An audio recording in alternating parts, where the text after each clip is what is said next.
Covering the world tonight, the search for more than 200 kidnapped Nigerian schoolgirls intensifies as the U.S. sends drones over the western African nation. Boko Haram has held the girls for nearly a month. The Nigerian government says there is still an open window to negotiate their release.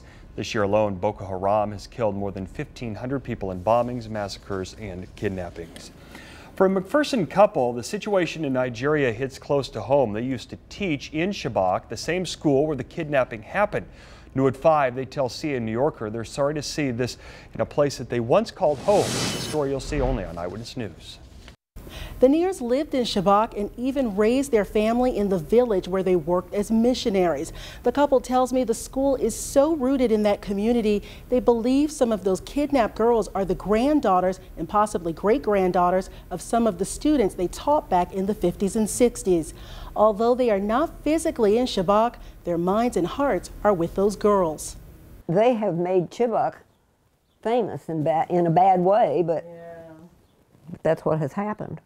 Gerald and Lois Nears say they've been worried ever since they got word about the mass kidnapping in Nigeria.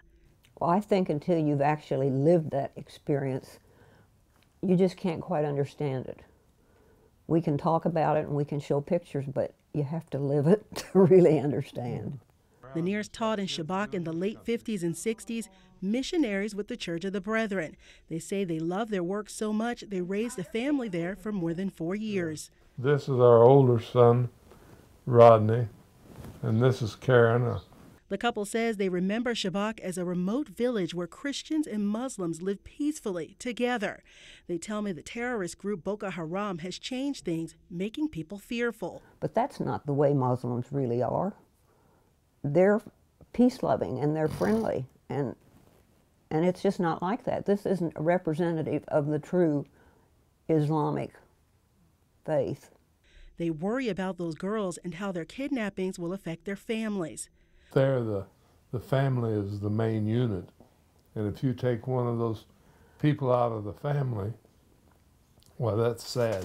The couple says they recognize some of the missing girls' names. We don't know these girls personally.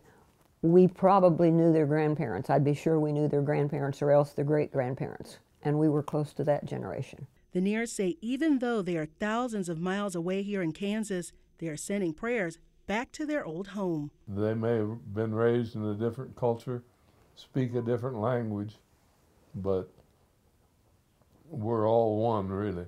The Nears say they are happy the crisis is getting international attention with the social media campaign, Bring Back Our Girls. They are hoping the girls will be rescued and their school will reopen.